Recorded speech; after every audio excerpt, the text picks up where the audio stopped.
Welcome back, boys and girls.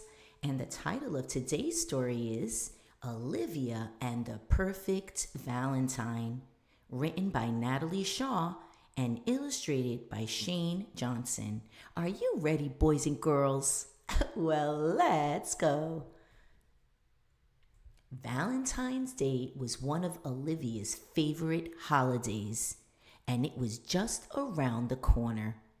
"What's so great about Valentine's Day?" asked her little brother Ian. "Well, it's the one day of the year when everything is my favorite color." "Red," Olivia replied. "And when there are hearts and lace and pretty things everywhere you look." "Yuck," said Ian. "The only kind of hearts I like are heart-shaped candies." This year, Olivia decided to make her own Valentine's Day cards. She had a stack of red paper, white paper, doilies, and lots of crayons. "See, William," Olivia told her baby brother, "this is how you make a paper heart. First, you fold the paper in half," Olivia explained. "Then you take a crayon and draw half of a heart.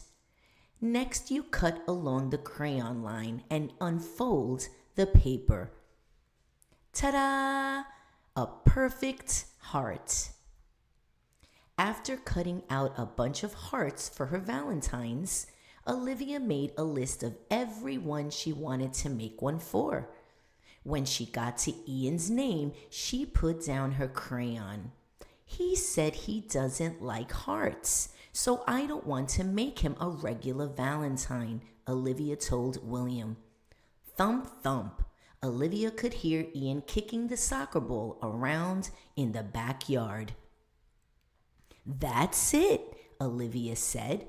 "Ian loves soccer, so she could make the perfect Valentine for him by decorating a heart with soccer balls." It looked so great that she decided to make perfect Valentines for everyone. They would all be different because everyone liked different things. But they would all have one thing in common: they would be red. Olivia made Valentines for Mother, Father, Grandmother, and William too. But there were still more names on her list. She decided to take a little break and go outside. Olivia wondered aloud. "I have the feeling I'm forgetting someone. Who else needs a perfect Valentine?" "Me," said a voice. It was Olivia's friend, Francine. Francine's name was already on Olivia's list. Olivia invited her to come inside and make Valentines with her. Olivia made a Valentine for Francine, and Francine made one for Olivia. They promised not to peek at each other's cards, so they would be a surprise on Valentine's Day.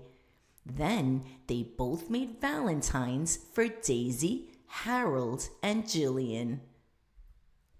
But Olivia still had the feeling she was forgetting someone. "Mrs. Hagenmuller," Francine said, but Mrs. Hagenmuller was already on Olivia's list.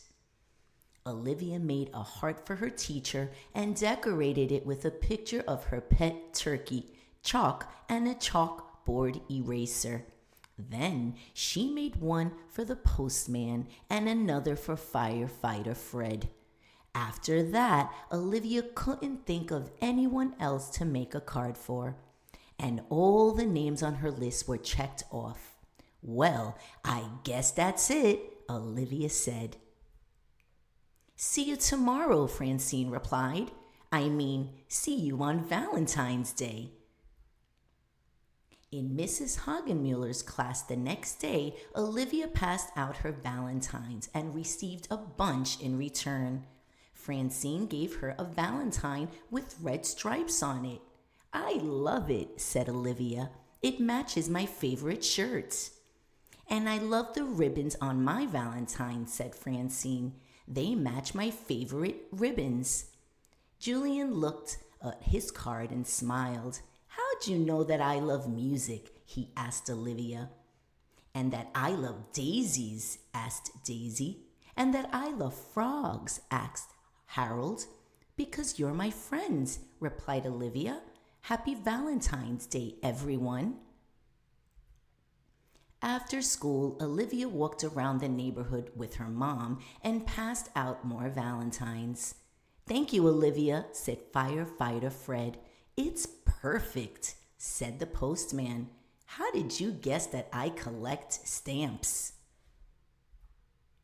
That night at dinner, Olivia gave cards to everyone in her family too.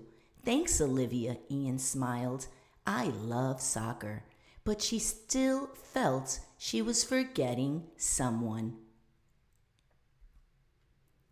And then, just before bedtime, it hit her. She forgot all about Perry and Edwin. They're part of the family too, Olivia exclaimed. How could I forget to make them perfect Valentines? Don't worry, Olivia, Dad said. They know you love them. Now off to bed. But I know what I can make them, Olivia explained. I can put dog bones on Perry's card and cat treats on Edwin's card. I have an idea, Olivia, Mom replied. Why don't you tell them how much you love them and maybe give them some treats too? Olivia thought about it and decided her mom was right. They're probably nothing better for her pets. Here are extra treats for being perfect pets, Olivia told them. I love you so much. Then it really was bedtime, and Mom had a special treat for Olivia. Edwin and Perry can sleep in your room tonight, Mom said. Now it really is a perfect Valentine's Day, Olivia replied with a happy yawn. Sweet dreams, Olivia, Perry, and Edwin, whispered Mom. Olivia cuddled up with her cat and dog and fell into a very sweet sleep. The end. Oh, boys and girls, did you enjoy Olivia and the Perfect Valentine? Isn't she so kind and sweet, thinking of all her friends and remembering what they all love? Boys and girls, thank you so much for reading with Ms. Gonzalez again, and I will see you again real soon. Bye-bye.